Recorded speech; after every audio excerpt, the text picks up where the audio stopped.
ኢየሱስ ጎይታ እዩ ከመይ ቀኒኹም ክብርና አምላክ ይኹን ጎይታ ሰናይ እዩ ጎይታ ማእኸልና እዩ እግዚአብሔር ይባረክ ክብርና አምላክ ይኹን ለማዓልቲ አርስትና ዕዮ መንፈስ ቅዱስ ዝብል ቃል በሓደ ክንመሃር ኢና አምላክ መስገን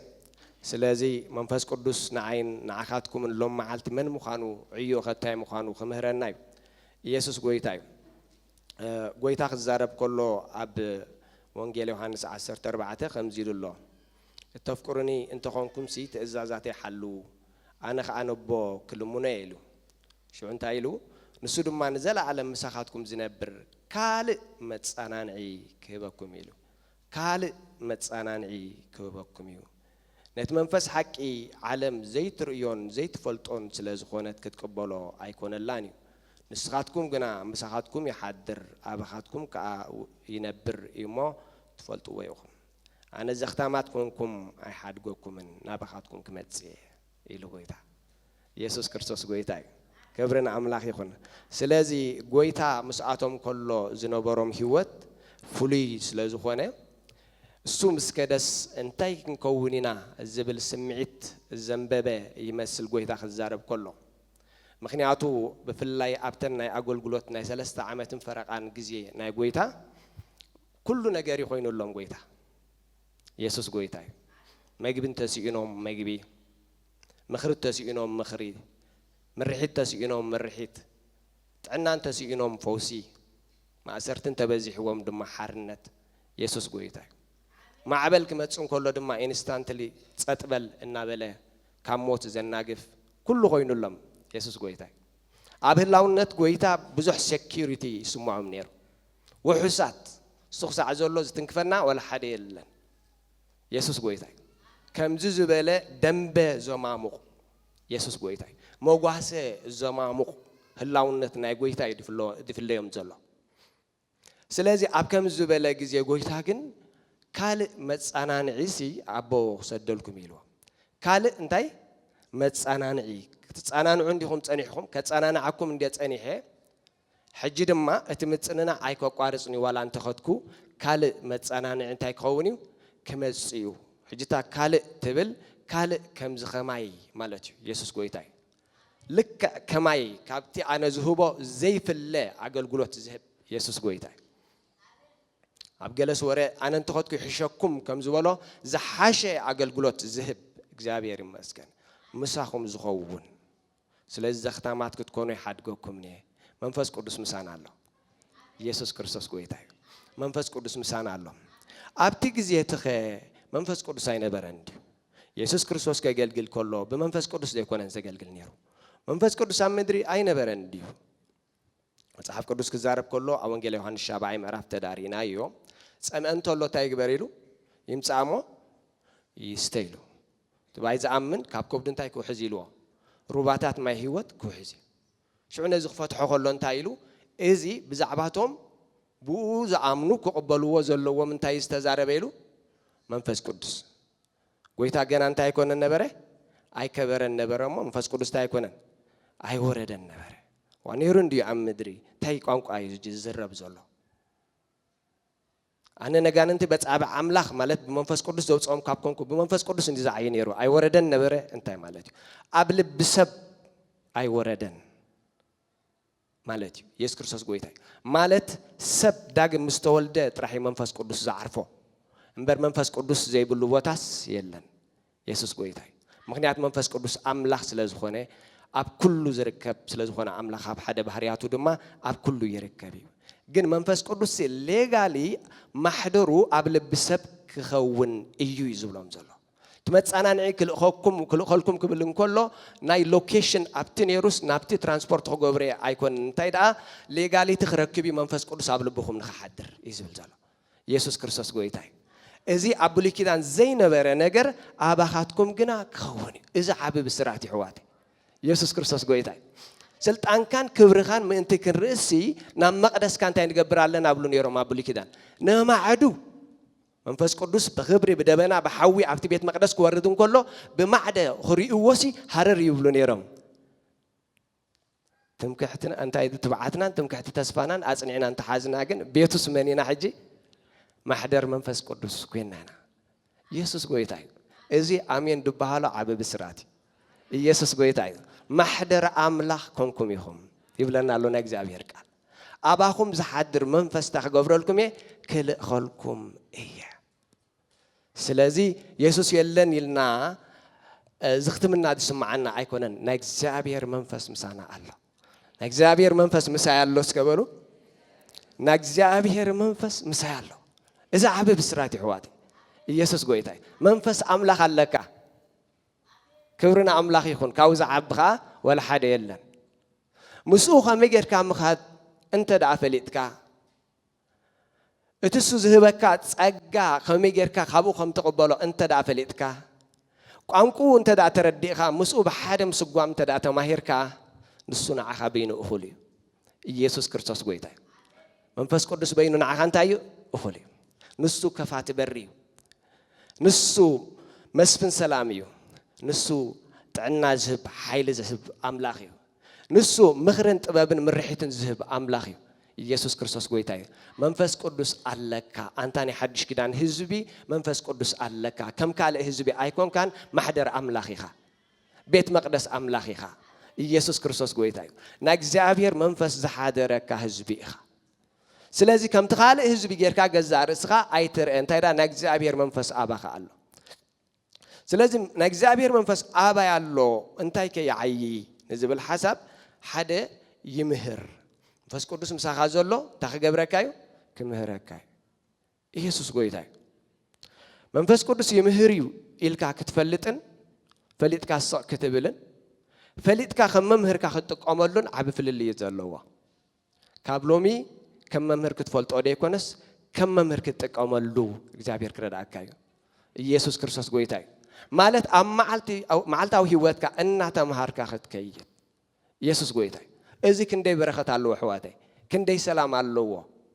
منفس أملاك مهرك خلّه متحف قدس كم زيب لنا يوحنس 10:14-16 إذا أبوي بسمي صدو متصنعني منفس قدس نسو إلو كلو خمهركم كندي خمهركم إلنا له كلو خمهركم زنجركم زبلوا أنت حجبركم إلنا شعو كذكركم إيو يسوع قويتاي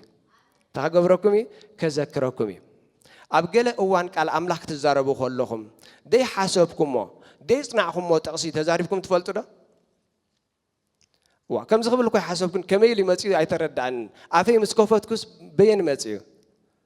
أبتمرتي تزعبي نجار انتاي انتيلكا مستمهار كاب كلاس أبت أكاديمية جبل جلخو إجزام الله مستبه لك أما صنعت تجمر مالت تاي مالت يستمهار كاي متى كذكر مالت بعلو فسيسو زمت أكا نجار يلا you have to study مالت ريفايز كتقبر لك أبزق نبلنا الله تحجبركمي زنجاركم زبلس تحجبركمي كذكركمي أفكار مسكفتك وحيزو زمت سألو زين باب كاين زي حلف كاين كلا يكونن جن بجبو بتتزارب له زلخا عق أنسي بكسعكندو جزي أحلف كان مستقال جن at the right time سي نتك علتي كله يوم صمو تزاربه زذكر منفسي يسوع قويتاي سلاز نسو بزعبا كله تحجبركمي كمهركمي كله منفس قدوس زي مهرو سابجكت يلا يسوع قويتاي مخنياتو كله بو استفترة سلازخونه أب كله فلتات الله يسوع قويتاي نقال أملاح تقصي انتاي بلا الله عم مفتاح طرح ديكونه أب كله خالع عودون منفس قدوس ستيل انتايو ممهريو كبرنا أملاح يكون إذا كله إنما هارو ساينس نت أملاح زجبرو نجار نمفلاتي أملاح جناك قديمو بزعباز نجارات إذا كله يفلتي سلازم منفس قدوس ممهري إذا خنا بلنكلنا أملاخ بفلتات زجاز أملاخي جابير يبارك سيطان كأبدون كورنا زجاز نايز عالم زيها أملاخي أبندا سيطان بدون كورنا يتقند مسارحي أبندا أملاخ كفلتات يتقند مسارحي سلاز أملاخ جابير أملاخنا بزعبا زخونة يكون نجر نصر كلير زخونة فلتات كلونا يدل يسوع قويته كلير زخونة كبرنا أملاخ يكون نزين خخوان كا ممهر كوينو منفس قدس ماتيلا منفس قدس ناقل ممهرنا كبرنا أملاخي تمهراي أبجز أبيت مرتي مهر أبجز أخ ناقل ممهر دخوس خلو تبلي خا حكي ኣብ ገዛ እንዳመፀ ይምህር ማለት እዩ ግን ክንኡ ሕልፍ ኢሉ ከዓ መንፈስ ቅዱስ ኣብ ዝኸትካዮ ምሳኻ እንዳኸደ ዝምህር መምህር እዩ እቲ ናይ ገዛ መምህር ኣብ ገዛ እዩ ዝምህረካ እምበር ትገይሽ ከለኻ ምሳኻ ይገይሽ ናይ ሓቀይ ትዛወር ከለኻ ምስኻ እንዳተዛወረ ዘዘኻኽረካ ኣይኮነን መንፈስ ቅዱስ ግን ከምኡ እዩ እስኻ ኣብ ዘለኻሉ ንምምሃር ንሱ ድልው እዩ ንስኻ መምህር ኢኻ እስከበሎ መንፈስ ቅዱስ ንስኻ መምህር ኢኻ ኢየሱስ ጎይታ ሕጂ ምስ መንፈስ ቅዱስ ናይ መምህርን ተማሃራይን ሪሌሽንሺፕ ክንፈጥር እግዚአብሔር ይደለና ኢየሱስ ጎይታ ሎም ክምህረካ እዩ ቃሉ ገንጽል ጽንካ ኣበል ክምህረካ እዩ ግን ወላ ሓንቲ ካብኡ ዝመፀ ነገር ተሰማዓኒ ነገር የለን ትብል ትኸውን ድሓን ጽባሕ ከዓ ድገም ጽባሕ እውን ኣይተሰማዓካ እንድሕሪ ጽባሕ እውን ድገም እስኻ ተስፋ ኣይትቑረጽ ቀጽል ሪኮግናይዝ ተዳጌርካዮ ንሱ ድማ እንዳተጋህደ እናገዝአ ሽዑ ድማ ንጹር ዝኾነ ናይ ምምሃርን ምስትምሃርን ህይወት ምስ መንፈስ ቅዱስ ክልወካ ኢየሱስ ጎይታ ግን ተስፋ ዘይቆርጽ በእምነት ዝስጉም ኣማን ይኩን ናይ እግዚአብሔር መንፈስ መምህር ናይ ኩሎም ቅዱሳን ኢየሱስ ጎይታ ንሱ ብዛዕባ ኩሉ እንታይ ክገብረኩም እዩ ክምህረኩም እዩ ስለዚ ኣብ ነህምያ 9:20 ድማ እንታይ ይብል ዘስተምህሮም ድማ ጽቡቕ መንፈስካ ሃብካዮም ይብል ሪኹም እግዚአብሔር ኣምላኽና ድንቁርና ኣይፈቱን እዩ ዘስተምህሮም ድማ ጽቡቕ መንፈስካ እንታይ ገበርካዮም ሃብካዮም ንቃሉ ክንፈልጦ ንህይወት ክንፈልጣ ኢየሱስ ክርስቶስ ጎይታ እዩ ዘስተምህሮም ድማ ጽቡቕ መንፈስካ ሃብካዮም ማናኻ ከዓ ካብ ኣፎም እንታይ ገበርካ እንዲብል ኣይጉደልካን ተዳ ተማሂርካ ማና ማለት ቃል ኣምላኽ ካብ ኣፍካ እንታይ ኣይከውን እዩ ኣይጎድልን እዩ ዘስተምህሮም ድማ ጽቡቕ መንፈስካ ሃብካዮም እግዚአብሔር መንፈስ ዘስተምህር ጽቡቕ መንፈስ እዩ ሰናይ መንፈስ እዩ ማለት ትምህርቱ ሰላም ዝህብ ትምህርት እዩ ዝርብሽ ትምህርት ይኮነን ትምህርቱ ዓወት ዝህብ ትምህርት እዩ ሰናይ ትምህርት እዩ ኢየሱስ ክርስቶስ ጎይታ እዩ ናብ ጽቡቕ ዝመርሕ ትምህርት እዩ ስለዚ ናይ መንፈስ ቅዱስ ተማሃራይ ክትከውን ድልው ዲኻ ኢየሱስ ጎይታ ነዚ ትምህርቲ እዚ ንኽትረክብ ትኸፍሎ ዋጋ የለን ጽን ምባል እዩ ክብሪ መሃብ እዩ ቃሉ ገንፂልካ ምጽባይ እዩ ኢየሱስ ክርስቶስ ጎይታ እዩ እዚኣ ጥራሓ ተዋጋ ክብርና ኣምላኽ ይኹን ንሱ ድማ ዘይተሰምዐን ዘይተራእየን ምስጢራት ክምህረካ ክጅምር እዩ ምንባር ድማ ክቐለልካ እዩ ኢየሱስ ጎይታ ምንባር ቀሊል ኣይኮነን ኣምላኽ ግን ንኹሉ የቕልሎ ትንሰብ ዝኸበዶስ ኢሎ ንኣምላኽ እንታይ ኣይከቢድኒ ኣምላኽ ንህይወት እንታይ ዝገብሮ ዘቕልሎ ኢየሱስ ጎይታ እዩ ብመምህርካ ብመንፈስ ቅዱስ ብሽም ኢየሱስ ህይወት ክቐለልካ እዩ ጎደናኻ ክቐለልካ እዩ ጉዕዘኻ ክቐለልካ እዩ በኢየሱስ ክርስቶስ ክብርና ኣምላኽ ይኹን መንፈስ ቅዱስ ንሱ መምህር እዩ ዘስተምህሮም ድማ ጽቡቕ መንፈስ ካሃብካዮም ተዋሂብካስ ዘይትጥቀመሉ ክትከውን ንዓይን ንዓኻትኩምን ዓብ ክሳራ ይሕዋተይ ኢየሱስ ጎይታ እዩ ተዋሂብናስ ዘይንጥቀመሉ ንስኻ መምህረ ኢኻ እስከንበሎ ኢየሱስ ጎይታ እዩ ማናኻ ከዓ ካብ ኣፎም ኣየጉደልካን ኣብ ዮሐንስ ክዛረብ ከሎ ጎይታ ባዕሉ ዮሐንስ 3:34 ኣምላኽ መንፈሱ ሰፊሩ ኣይሂብን እሞ ኣምላኽ ዝለኣኾ ንሱ ቃል ኣምላኽ እንታይ ዝገብር ዝነግር ይብል ኣምላኽ እንታይ ይገብርን ኢልዎ መንፈሱ ሰፊሩ ኣይሂብን እዩ ማለት ኣምላኽ መንፈሱ ኣይበቅቕን እዩ ኣምላኽ ብዘይ ስፍሪ እዩ መንፈሱ እንታይ ዝገብር ዝለቅቕ መንፈስ ኣምላኽ እንተደኣ መፂኡ ድማ ድሕሪ እንታይ ይመጽእ ኣምላኽ ዝለኣኾ ንሱ እንታይ ዝዛረብ ቃል ኣምላኽ እዩ ዝዛረብ ወይ ቃል ኣምላኽ እዩ ዝነግር ስለምንታይ እንተልና መንፈስ ኣምላኽ ናባኻ ዝመጽእ ፍልጦቱን ቃሉን ክምህረካ ስለዝኾነ ኢየሱስ ጎይታ እዩ ስለዚ መምህር ስለዝኾነ ንሱ ቃል ካብ ኣፍካ ኣይጎድልን እዩ ንሱ ቃል ኣምላኽ እዩ ዝነግር ኢየሱስ ጎይታ እዩ ስለዚ ናይ እግዚአብሔር መንፈስ ኣለኒ ናይ እግዚአብሔር መንፈስ ጥቀመለዩ ዝብል ቃል ኣምላኽካ ኣብ ኣፉ ዘይበዛሓሉ ሰብ እንተደኣ ርኢና ክንጠራጠር ይግባእ እዩ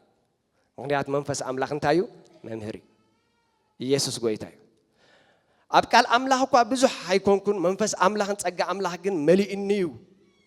ግን ክትብል ኣይትኽእልኒ ኢኻ ምክንያቱ ናይ እግዚአብሔር ቃል ዝብል ዘሎ እቲ መንፈስ ኣብ ዝበዛሓሉ ቃል እግዚአብሔር ከ ኣሎ ኢየሱስ ክርስቶስ ጎይታ እዩ ስለዚ ጎይታውን ክዛረብ ከሎ እንተሪኢናዮ ወላ ኣብ ኩሉ ትምህርትታቱ ናይ ከረን ስብከት ንበሎ ካልእ እግዚአብሔር ከምዚ ይብል ኣሎ ዝብል ከምቲ ናይ ብሉይ ኪዳን ቋንቋ ኣይተጠቐመን ትምህርቱ ኖርማል ትምህርቲ ዝምህር ብምሉእ ግን ካብ ኣቦ ዝመፀ ትምህርቲ ኢየሱስ ክርስቶስ ጎይታ እዩ ስለዚህ ትንቢት ማለት ጎይታ ከም ዝብለካ ኣሎ መንፈስ ቅዱስ ከም ዝብለካ ኣሎ ዝብል ሓሳብ ጌርካ እተመሓላልፎ መልእኽቲ ጥራሕ ኣይኮነን እቲ ትምህርቲ ባዕሉ እንታይ እዩ ትንቢት ኣዝዩ ፀንዕ እንታይ ኢልዎ ኣሎ ቃል ትንቢት ጳውሎስ ከም ነቢ ክዛረብ እንከሎ ክንሪኦ ከለና ኤፌሶን በልዎ ቆሎሴ በልዎ ፊልጵ በልዎ ረአይዎ ጎይታ ከም ዝብል ኣሎ ዝብል ብብዝሒ ኣይንረክብን ኢና እቲ ትምህርቲ ስቂሉ ዝውሕዝ መጽሓፍ ዕብራውያን ረአይዎ ስቂሉ ትምህርቲ ዝውሕዝ ኣብ ብሉይ ኪዳን ዘሎ ሓሳባት እናምፀ ብመንጽር ሓድሽ ኪዳን ስቂሉ ዝትንትኖ but this is prophecy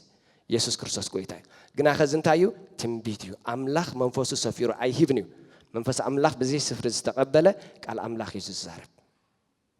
ስለዚ ትንቢት ዝበሃል ኣምላኽ ከም ዝብለካ ኣሎ ኣምላኽ ከም ዝብለክሎ ስለ ዝተባሃለ ጥራሕ ኣይኮነን ናይ እግዚአብሔር ቃል ብሓይልን ብስልጣን ክዝረብ ከሎ ንሱ እንታይ እዩ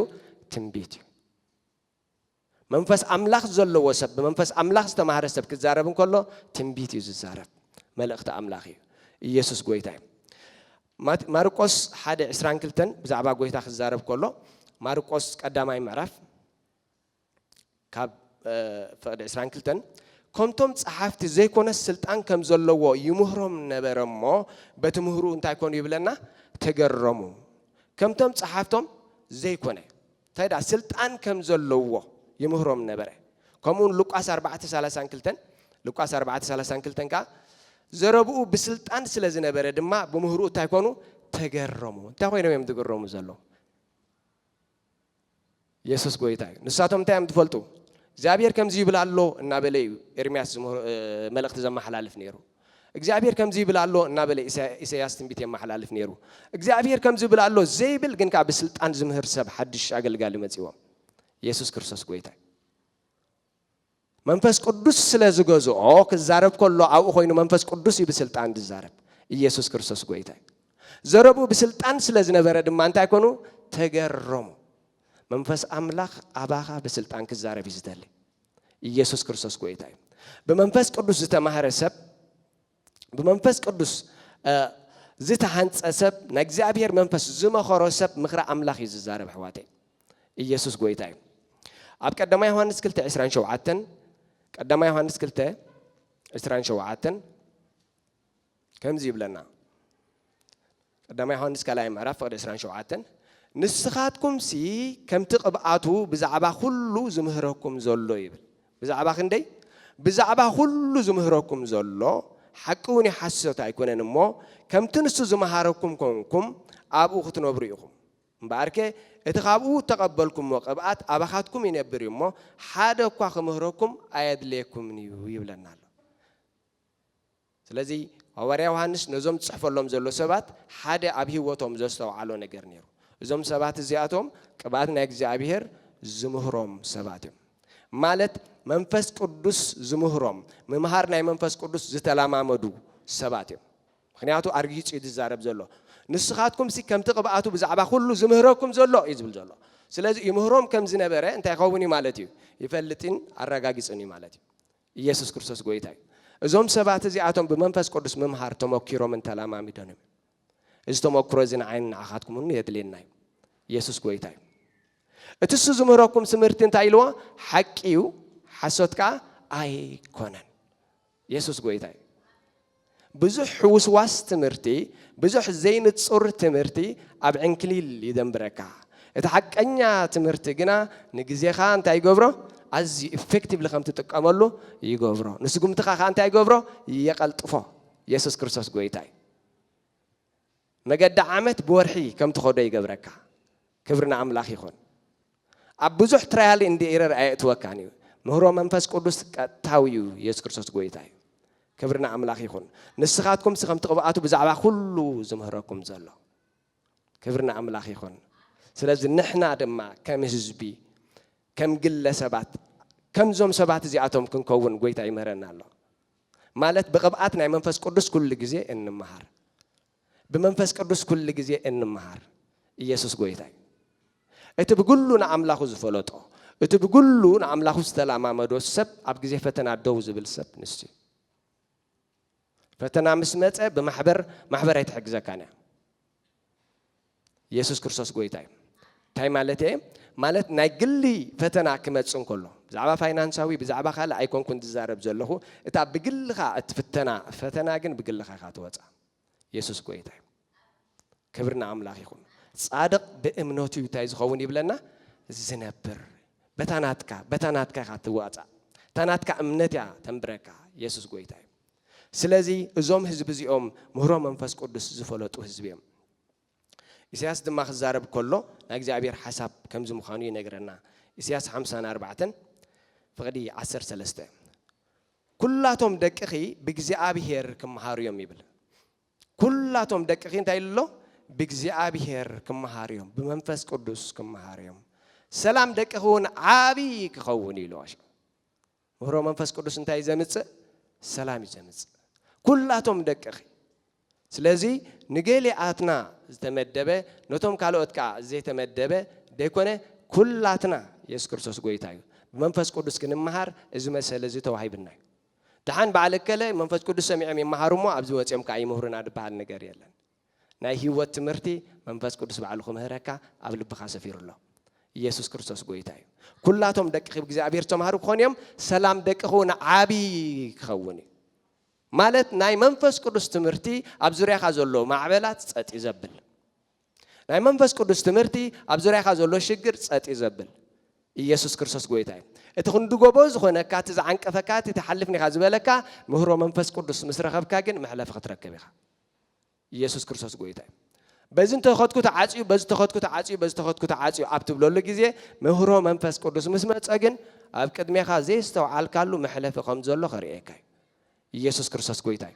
أبزبا محلفن يرو تسويرن إن أنا روح تبليغا نجزابير منفس جن كريكاي يسوع كريستوس قويتاي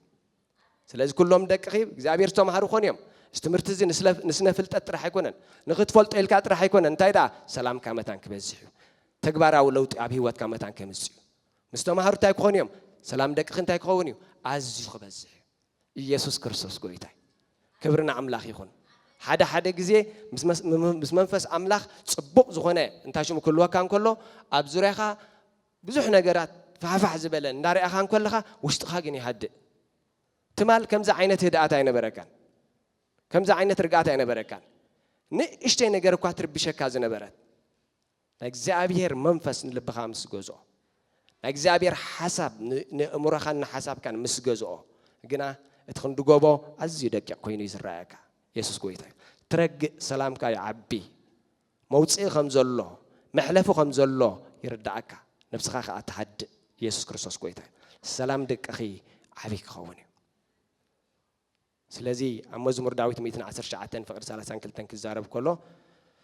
مزمور داوود 110 شعتين فقر 30 كلتن لبي مس أقفحكا بمجدة الزازات كانت خوني كجوي لبي انت مس جبركا مس أقفحكا مس مهاركا سفيح لب خمس اللون مس جبركا لبونا خمس اللون مس جبركا مس سلت أن كاني عوشت أي مس معات كاني مس مخر كاني أملاخ نايجوا بقى أملاخ راح يكونن إن كل نايوشات أملاخ يسوع كريستوس قويتاي حزب أملاخ نا أملاخ عوشات أخفلت الله إجزابير مسكن كبرنا أملاخ السخان أملاخن كم يالله أنا أملاخين كم يالله كنفل يسوع قويتاي إجزابير أملاخ أبقلنا خرخبرنا يدلي لبي مسك فحها بمجد خاتك خوني كجوي إجزابير مسكن سلازي منفس قدوس حدا خابت عيو ممهاري كلا أيد ما يمرح دبل حسب كرينا منفس أملاخ تجبرها يمرحيو يوحنس 10:10 اتمنفس حقي مسمت أيبل يوحنس معرف 10:6 فقدي 10:3 اتمنفس حقي مسمت جنا نسو سمعه زبله ينتهي تخوني لنا ززارب إمبر كابرو سنتهي كوني أي زاربني مو نسو يلشعو نتزمت كفلتكم ناب كل حقون كمرحكم نتزمت تعجبركم لنا كفلتكم يسوع كريستوس قويتاي منفس أملاخ زمت متان كفلت أنا مسانا له يسوع قويتاي نتمالي كنفلتا عين شجرنينا نلومي كنفلتا عون عين شجرنينا نايدك سبات زعبي شجر كل جزء تماليا راعي من صباحها نصباح سبك جمتها خيليو 100% خفلتا عن أيكلني ዛስዋይ በቃ ፊዚቢሊቲ ስታዲ ክግበር አሎ መጽናዕቲ ክግበር አሎ ከምዝ እንተኾነ ክንዲ ዓይነት ሴናሪዮታት አሎ ከምዝ ተጋጢሙ ከምዚ አኼባታት ዶ ገለዶ ሁሉ ይካየድ በቃ መጽናዕትና ወዲናና ጽባሕ ከምዝን ያትመስል 70% ፕሮባቢሊቲ እዚ ዘሎ ስለዚ በዝን ኺት ተባሂሉ ውሳነ ይውሰን ንኣኻ ግን መንፈስ ቅዱስ ጽባሕ እንታይ ክገብር ተዳኢልካዮስ ጽባሕ ከምዚ ኢሉስ ሕሹኽ ክብለካ ይብለና ኣሎ ኢየሱስ ክርስቶስ ጎይታ ክብርና አምላኽ ይሁን ማለት ነቲ ዝመጽእ እንታይ ክገብረኩም ከፍልጠኩም እዩ ነቲ ዝመጽእ ክትፈልጥዎ ኢኹም እዚ ንደቂ ሰባት ዘይተዋህበ እዩ ንኣምላኽ ጥራሕ ዝተሓዘ እዩ ሰይጣን እውን ንጽባሕ ኣይፈልጣን ጽባሕ ኣምላኽ ጥራሕ ንኽፈልጣ ንኣምላኽ ዝተሓዘት መዓልቲ እያ ኢየሱስ ክርስቶስ ጎይታ ፍጡራት ብዛዕባ ዛ ነገር እዚኣ ክፈልጡ ኣይተዋህቦምን ብዛዕባ ዝሓለፈ ግን ዋላ ስኻ ዘይነበርካሉ ቅድሚ 100-200 ዓመት ዝነበረ መጽሓፍ ትንቢብካ ክትፈልጦ ትኽእል ኢኻ ጽባሕ ግን ንኣምላኽ ጥራሕ ዝተዋህበት እያ ግን ኣብዚ ኸ ይብለና ኣሎ እንታይ ይብለና ኣሎ ነቲ ዝመጽእ ተኸገብረኩም እቲ መጻኢ ዝፈልጥ ኣምላኽ ሲ ኣይሓብኦን እዚ ምስጢር እዚ ንዓኹም ከዓ ተኸገብረኩም ከካፍለኩም መዓልተይ እንታይ ክትከውን ህይወተይ እንታይ ክኸውን ካብዚ ናበየ ከይድ ድሓርከ እንታይ ክገብር ኢልካ ክትሓስብ ከለኻ ሲ ዘርግእ መልእኽቲ መንፈስ ቅዱስ ክህበካ ምሳኻ ኣሎ እዚ መንፈስ እዚ ኣብ ርሑቕ ሃገር ኣብ ካልእ ፕላኔት ነይሩ ተዝኸውን ድኸፈልና ከፊልና ብዛዕባ ጽባሕ ክነግረና ምኸድና ነርና ስለ ኣባና ዘሎ ምሳና ዘሎ ግን ንእሽተይ ኮይኑ ይስማዓና አንቱም ሕዋተይ ንእግዚአብሔር መንፈስ ንጽባሕ ዝፈልጥ ምሳኹም ኣሎ ንጽባሕ ዝፈልጥ ንእግዚአብሔር መንፈስ አባይና ባኻትኩምን ኣሎ ኢየሱስ ክርስቶስ ጎይታ እዩ ንጽባሕ ዝፈልጥ ኣለንስ ጎበል ሕዋተይ እዚ ተኣምራት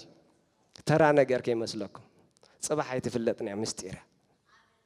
ምስጢር ዝገልጽ ኣምላኽ ግን ኣብ ልበይን ኣብ ልብኹምን ኣሎ ንጽባሕ ዝፈልጣ ኣለንስ ጎበል ሕዋተይ I love you Holy Spirit በለው አፍቅረካ መንፈስ ቅዱስ የፍቅረካ በለው ክርስትና ናይ ጉባኤ ጥራሕ አይኮነን ኮላይ ናይ ውሻጤ ይልናለና ኢየሱስ ጎይታ እዩ አፍታ ውሻጤ ልብኻ እስከበይንኻ ተዛረብ ኢየሱስ ጎይታ እዩ ታንፈት ንጽባሕ ትፈልጥ ምስጢራት ትፈልጥ አምላኽ ኢየሱስ ጎይታ እዩ ክብርና አምላኽ ይሁን ስለዚ ነቲ ዝመጽእ እንተገብረኩም እዩ ከፍልጠኩም እዩ ከመይ ዝተባረኽና ህዝቢና ብጣዕሚ ዝተባረኽና ህዝቢና ኢየሱስ ጎይታ እዩ ንጽባሕ ዝነግረና ንእግዚአብሔር መንፈስ ኣለና praise God ናብ ኩሉ ሓቅ ወንታ ክገብረኩም ኢሉ ሽዑ ክመርሓኩም የፍልጠካ ጥራሕ ኣይኮነ እንታይ ዳ ይመርሓካ እንኮላይ የፍልጠካ ዛናይ ጸጋም መገዲ ዝንዝን ጽቡቕ ኣለዋ ዝንዝን ካሕማቕ ኣለዋ ዛናይ የማን መገዲ እውን ከምኡ ዝንዝን ኣለዋ ዝንዝን ኣለዋ ኩሉ ጽቡቕ ዝመስል ጽቡቕ ማለት ኣይኮነን ተንዓኻ ትሕሸካ ግን እዚኣ ነቲ ሓቂ ዝመርሓካ ኢየሱስ ክርስቶስ ጎይታ እዩ ንዓኻ ዝመስለካ ነገር ደይኮነስ ነቲ ሓቂ ኢየሱስ ጎይታ እዩ እቲ ጽቡቕ ዘይመስል ተሓደኻ ኣዝዩ ጽቡቕ ዝመስል እቲ ሓቂ ግን ኣብቲ ጽቡቕ ዝመስል ኣሎ ጥራሕ ኣይኮነን ማለት ኣይኮነን ጽቡቕን ሓቅን በበይን እዩ ኢየሱስ ጎይታ እዩ ናብቲ ሓቂ ይመርሓካ ነዊሕ መንገዲ ስለ ዝርኢ እዚኣ ምስ ሓለፍካ ዘሎ ጽቡቕ ተኸዊልካ እንዲ ዘሎ ግን በዚ ኣኺድ እሞ እታ ዝበለፀት እዚኣ ምዃና ክትፈልጥ ኢኻ ይብለካ መንፈስ ቅዱስ እዚ ሓቀኛ ማኻሪ ሓቀኛ መምህር ሓቀኛ መራሒ እዩ I love you Holy Spirit ናይ እግዚአብሔር መንፈስ ያፍቅረካ ይበልዎ መንፈስ አምላኽ ያፍቅረካ ይበልዎ ኣነ ምስ ልብኹም ክትዛረቡ ይደል ኣለኹ ምክንያቱ ኣብ ልብኹም ስለ ዘሎ ማሕደር አምላኽ ስለ ዝኾንና ኢየሱስ ክርስቶስ ጎይታ እዩ thank you Holy Spirit ንጽባሕ ተፍልጠኒ ስለ ዝኾንካ ተመስገን ኢሳያስ 30:21 ክዛረብ ከሎ ከምዚ ይብል ኢሳያስ ምዕራፍ 30 ፍቅዲ 21 ንየማን ወይስ ንጸጋም እንተ ኣግለስኩም ይብል ናበይ ንየማን ወይስ ድማ ንጸጋም እንተ ኣግለስኩም እዛንካ ይልሽዑ እዛንካ እዚኣታ መገዲ ባተማላለሱ ዝብል ቃል ኣብ ድሕሪኻ ክሰማዕን ኣምላኽኩም ከም ብለኩም ኣሎ ኢየሱስ ክርስቶስ ጎይታ እዩ እግዚአብሔር ከም ብለና ኣሎ እንታይ ይብለና ኣሎ ኣጋጣሚ ኮይኑ ብናትኩም ውሳኔ ንየማን ተበልኩም ወይ ንጸጋም ኖ እዚኣታ መገዲ ባኻ እንታይ ግበር ተማላለሲ ክብለካ እግዚአብሔር ይብለካ ኣሎ ኣዝዩ ደስ ዘብል ኢየሱስ ክርስቶስ ጎይታ እዩ ማለት ناجزابير دمسي كسمع أنت دا جميركا ناجزابير مرحت عند حردا كتسمع جميركا اجزابير بزي ويبتي كبلكا أملاخ نعخا خلا مدكاي كل جزء عودي بالدمس تسمع مالتها يكونن أملاخ نعخا زمر حلو من قد الله يسوع قويته نعخا زمر حلو من قد الله كرئيك اجزابير كبرنا أملاخ يكون باخت مالا لسيخا كل جزء دما كاب عرفتي ناب عرفت خد كيديخا كاب عوت ناب عوت كت كيديخا يسوع كريستوس قويته إسياس 40 شومنتن 10 شوعته اجزابير اتتبجاويخا نا إسرائيل قدوس كم زيبل إسياس 40 شومنتن فقدي 10 شوعته اجزابير اتتبجاويخا نا إسرائيل قدوس كم زيبل نتزتقم زمهركا إلو انتي زمهركا بلنا الله حجي زتقم زمهركا زي تقم تمرتون الله مالتيو زتقم انتي زغبركا زمهركا بتات تخدلا منقد انت عايز جبرك يلشعو زمر حكا بتات تخدلا منقد مالت بتاخد كدلا زغباكا منقد زمر حكا اتاخد كدلا زغباكا منقد زي اخنسا ناخا كن زي اخد مسلكا تخيلا እግዚአብሔር ግን አፍ ከም ዝኹነታ ጣልቃ ካአትዩ በታخت ከደላ ዝግባአካ መንገድ ተኸገብረካይ ክመርሐካይ ይብለናል በዚህ አኽመርሐካይ በኢየሱስ ስም እግዚአብሔር ይምራሕካ በኢየሱስ ስም እግዚአብሔር ይምራሕኪ بسم ኢየሱስ መጻኢኻ ድንግርግር አይበልካ كم صحي قطر يبرهالكا بشم يسوع تصور نجار እግዚአብሔር ይግለጸልካ መጻኢኻ እግዚአብሔር ይብርሃልካ بترايل اند ايرر بمفتان زي كونس እግዚአብሔር በታቀተኛ መንገድ በታናቱ ፍቃድ ቡ ይምራሕካ بشم يسوع ድምጽ አምላኽን ሐሳብ አምላኽን ንምርዳ እግዚአብሔር ይምራሕካ ኢየሱስ ጎይታዩ እዚ ካብ ካልኡ ህዝቢ ፍሊ ብዝበለ ዝተባረኽናዮ ሰማያዊ በረኸት ኢየሱስ ጎይታዩ ካብ ካልኦት ህዝብታት ፍሊ ብዝበለ كبرنا أملاخ يخون بزين تداخلنا أف كل خن عواتنا نجزابير منفس مرحينا يسوع قويتاي نجزابير منفس مرحينا نزي دقاقي مناخن أوجوي يقبع أفتنا يقل هواتنا أفتنا وشات هواتنا نسخاكو مرحية يخاخ جاجا أيك إلني جاجا وسانة خوسد أيك إلني you are my guide بلوه يسوع قويتاي سخا مرحية يخا سخا مرحية يخا سيطان السخادات أمام دمت أملاخ سامع خاي تفل كتسمع هاي تخيل قال خبلك أيو قال أملاخ جن كم زيب لك قال أملاخ يوحنس 10:4 يوحنس معرف 10:4 يوحنس معرف 10:4 نتن أباجي مس أوفرن دما أكدمي أنتي خون يلو يخيد إتن أباجي عون دمت أنتي جبرائيل وانشعو يللياين يلون من أنتن أباجي من أنت نباجي أنا دبل سوال حدا يلن من أنت نباجي يسوع كريستوس قويتاي عند حد أسخا خونك سيد أنسيت أمامي خايس سمعني خازوالك كاس حق أنيادي حساوي نجزابير قالتاي بلك الله تن نباجي عين تاي جبرائيل دمت أي تاي جبرائيل يلاليا إيه نسخة تلاليها مسمع كسمع تغلى مسمع المللاين جن ببيني ساميل دمت سامعك أي نا إلي مسيلو وجن تاكوينو كيدو دمت خسع مسمع بتحله خسع مللاي جن تاكونن أي بتحنا الله سلازي دحراي جن زليل يلقو مدرخ متيمو متحف قدوس كأنت هيبلنا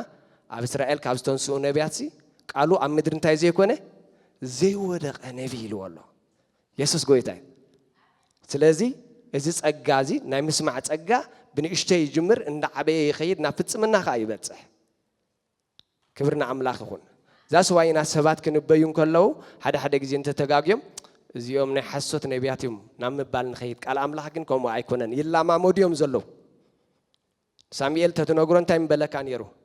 إلي تزاري بنت مال كم زيلو يلو معلل لكان صباح يتترخبوا مالتي دمسوا كاسميعي قلنا من يمثلوا ناي إلي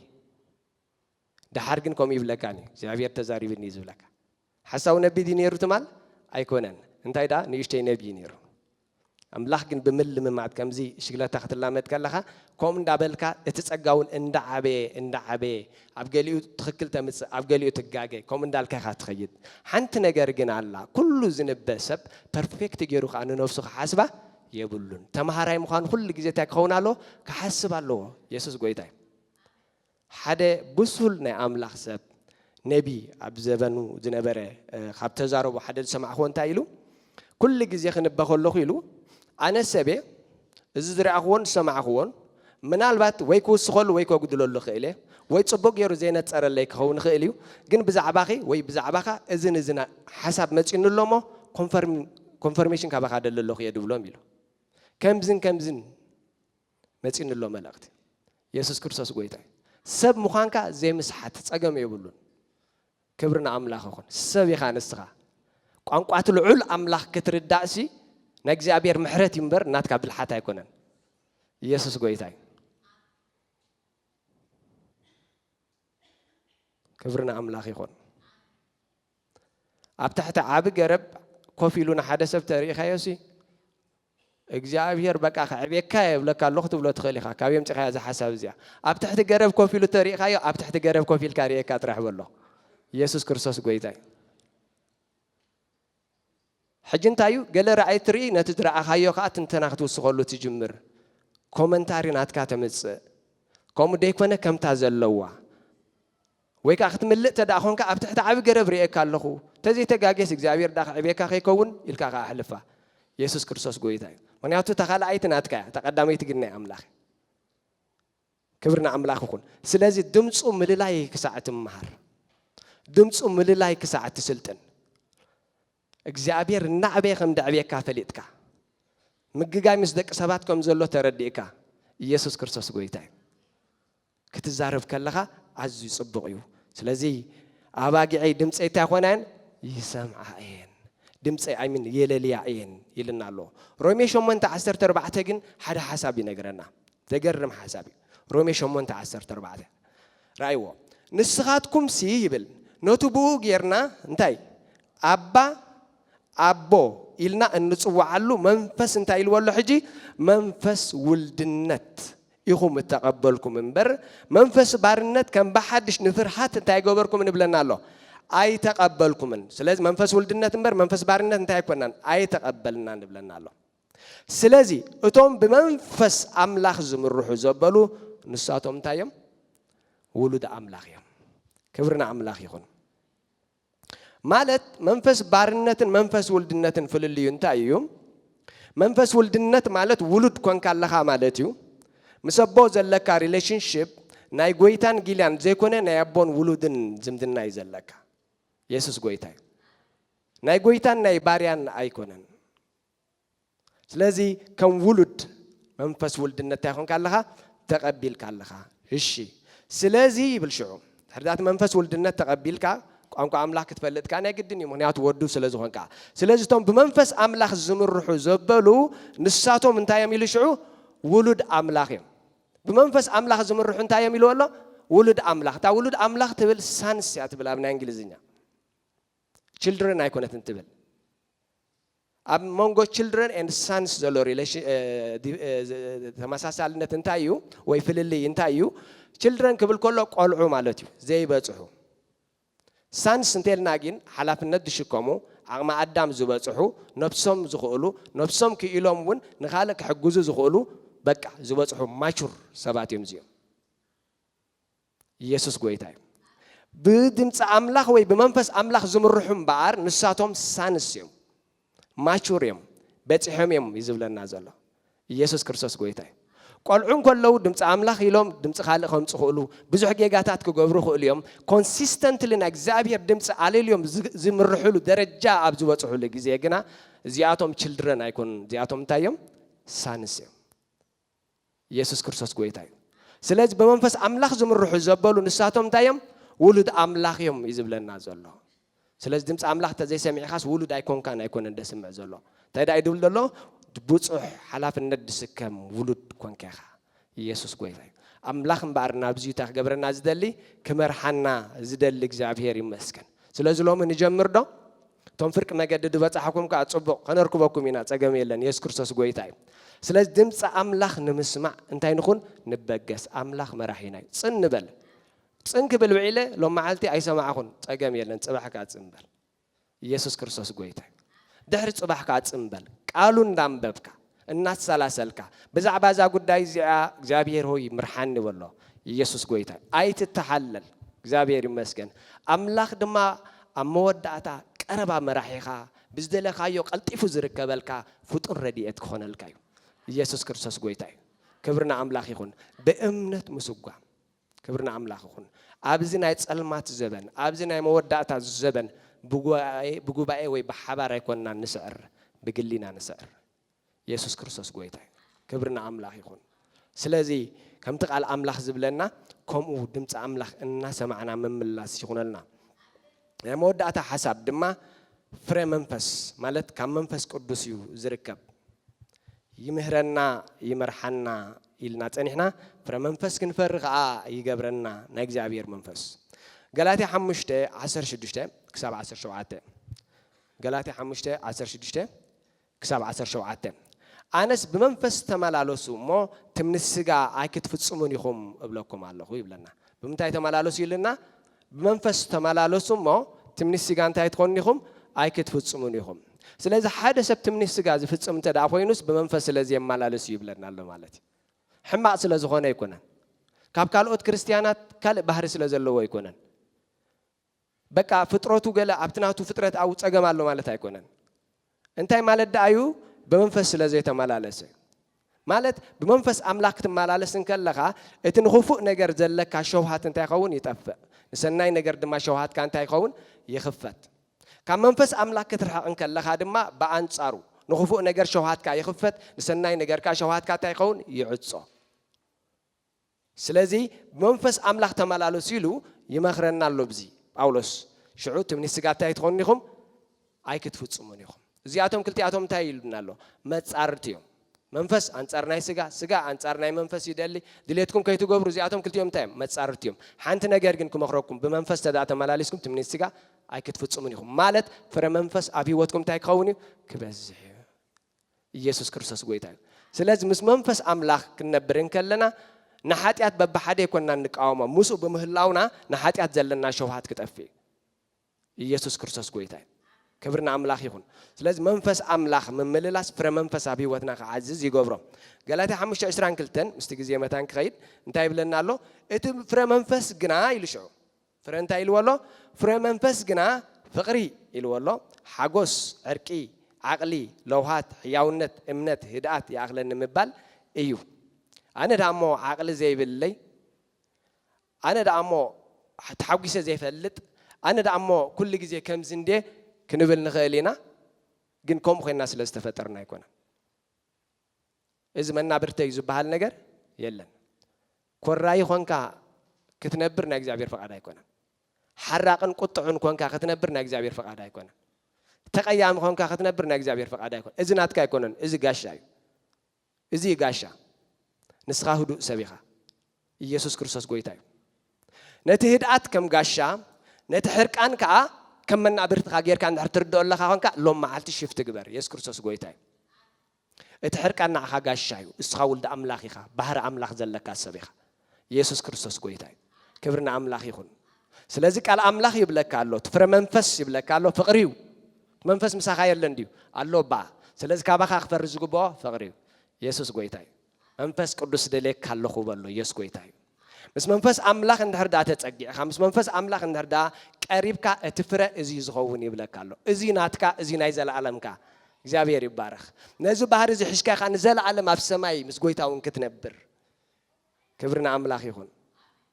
ኣው ሓራቅ ኮንካ ክትነብር ኣይትኽእልን ኢኻ ቂመኛ ኮንካ ክትነብር ኣይትኽእልን ኢኻ ባህሪ ኣምላኽ እዚ እዩ ፍረ መንፈስ ይልዎ ኣሎ ፍረ መንፈስ ክብል ከሎ መጽሓፍ ቅዱስ ብዙሕ ግዜ መንፈስ ዝብሎ ፍላይ መንፈስ ቅዱስ ዝብል ቃል ምስኡ ቅዱስ ዝብል ተዘይተወሲኽዎ ሓንቲ ዓይነት ቃል ስለ ዝኾነ ታፍቲ ናይ ቡኽሪ ናይ ግሪክ ማለት እዩ ንመንፈስ ቅዱስ መስል ንመንፈስ ሰብውን ይጋላበጥ ይፍቲ ቨርዥንስ ናይ እንግሊሽ ክትሪኦን ከለኻ ማለት እዩ ነዚ ኣነ ከተነፅረልና ግን ኣብ ዮሐንስ 15:5 እንተኸድና ዮሐንስ 15 ፍቕዲ 5 እቲ ጉንዲ ወይኒ ኣነ ይብል እቲ ጉንዲ ወይኒ መን እዩ ኣምላኽ እዩ በዓል እዩ ጎይታ እዩ በዓል እዩ ጨናፍር ከመን እዩ ንስኻትኩም ኢኹም ይብለና ፍረ ሕጂ ኣበይ ድፈሪ ኣብ ጨንፈር እዩ ዝፈሪ ስለዚ ፍረ መንፈስ ይልዎ ዘሎ ናይ መንፈስና ፍረ እዩ ግን ከዓ እቲ ጨንፈር ብዘይቲ ጉንዲ እንታይ ይከውን እዩ ኣይፈርን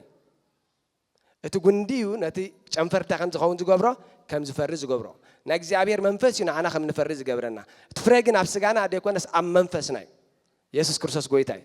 منفسنا بفقر يحيل منفسنا بعقل يحيل منفسنا بتعجست يحيل منفسنا بصدق يحيل منفسنا بقدسنا يحيل منفسنا بحق يحيل اما نسغانا انت يغبرو يغزو ስለዚህ እትፍራ አበዩ ቦቱ አም መንፈስና ይቦቱ እቲ ጉንድግና እቲ ጉንድ ወይኒ አነ ጨናፍርካ ንስኻትኩም ይኹም ብዘካይ ሓንቲ እኳ ክትገብሩ አይትኽእሉን ይኹም ብዘካይ ኢሉ ሓንቲ እኳ ክትገብሩ አይትኽእሉን ይኹም ስለዚህ አም መንፈስ ቅዱስ ምጽጋዕ ናይ ግድን እዩ ማለት እዩ ሓንቲ እኳ ክትገብሩ አይትኽእሉን ይኹም ኮረይቲ ተኾንኩም ኮረይቲ ኾንኩም ፀሓይ ከተዕርብዋ ይኹም ታይዳ ናባይንተ ተጸጋዕኹም ግና እዚ ነገር እዚ ከባኹም ከለይ ኢየሱስ ጎይታይ ስለዚህ መንፈስ ቅዱስ ከምስ ሰብ ዝዛረብ ከምስ ፈታዊ ዝዛረብ ከምስ ዓርኩ ዝዛረብ ክንዛረበው ይግባይ ንመንፈስ ቅዱስ ፍሉይ ድርሳን ፍሉይ ፍልጠት ያድልየኒ እግዚአብሔር ይመስገን አይድልየኒ በቱ ቋንቋ ሰብ ዝዛረቦ መንፈስ ቅዱስ ፈትወካይ ከምትን ሰብ ፈትወካይ አትብሎ አብ ጸሎትካ ፈትወካይ ያበሎ የፍቅረካ ያበሎ እግዚአብሔር ይመስገን ይደልየካ አለኹ ንበሎ እዚ ገዛ ዓጽየለኹ አነ ንስኻን ጥራሕና ዘለና ምሳይ ግዜ ከተሐልፍ ደልየካ አለኹ በሎ በቋንቋ ጸሊ ዘምርካ አመንጎ ኢየሱስ ክርስቶስ ጎይታ ቃሉኻ አንብብ ደልየካ አለኹ በሎ ከምቲ ናፊካ የትውዕል ሰብ መጽኻ ድማ ምስኡ ከተዕልል ደስ ዝብለካ ከምኡ ዓይነት ዝምድና ፍጠር እግዚአብሔር መንፈስ ድማ ቀረባኻ እዩ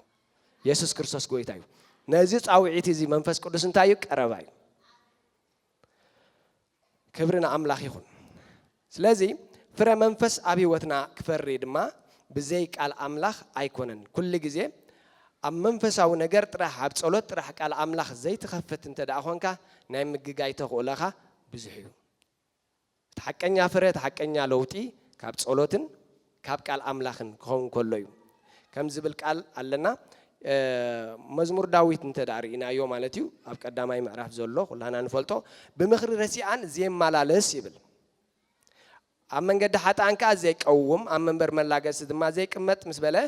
ብሕግ እግዚአብሔር ዳ እንታይ ዝኸውን ኢሉ ዝፍሳህ ኢሉ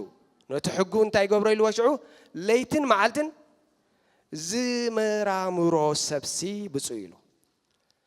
እዚ ምስ መራመረ ፍቅዲ 3,000 ንሱ ኢልዋ ከምታ ፍሪኣ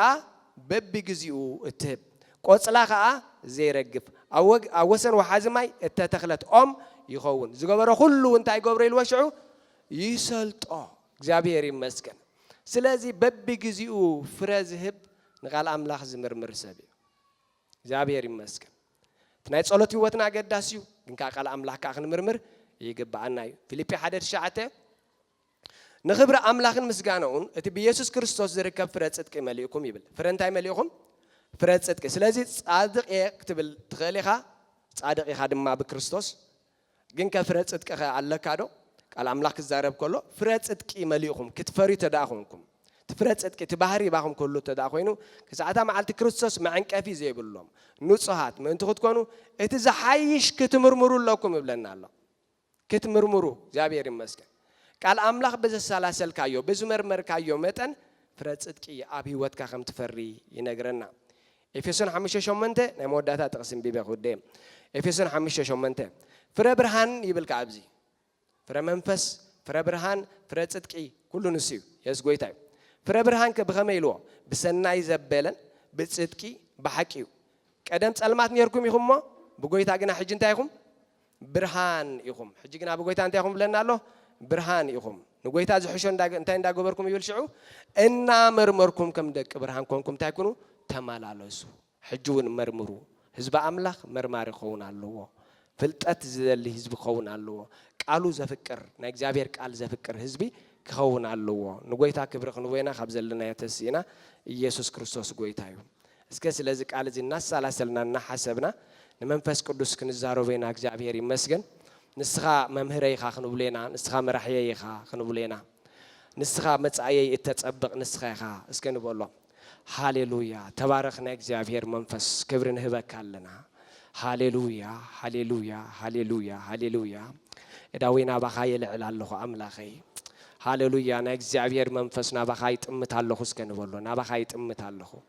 ሪካንትሮሼቴሌ ቤገዲ አላባጋሶ ፕሮሼቴሌ ቤጋንቶ ናባኻ ይጥምት ኣለኹ እስከ ንበሎ ንጎይታ ንስኻ ኢኻ ሓይለይ ሌቤ ፕሮሼቴሌ ቤጋንታ አላባዲ አላባጋሶ ኤክራዳ ላባጋሳ ፕሮሼት ቴሌቤጋን ትሮሼት ቴሌቤጋ ላራዲያ ላባጋሶ ሕጁና ባኻው ከላለኹ ክንብለና ሕጁና ባኻ ጽጋዓለኹ ክንብለና መንፈስ አምላኽ ማእኸልና ኣሎ ክምህረና ክመርሓና እግዚአብሔር ይመስገን እቲ ናይ ውሻጠ ህይወትና ከዕብዮ ናይ እግዚአብሔር መንፈስ ምሳና ኣሎ ሪካን ትሮሼት ቴሌቤጋ ዳላባጋሳ ፕሮሼት ቴሌቤጋ ላባራዶ ሰሌቤጋንታ አነ ብዘይባአኻ እንታይዶ አሎኔዩ አኔስ ብዘይ መንፈስካ እንታይዶ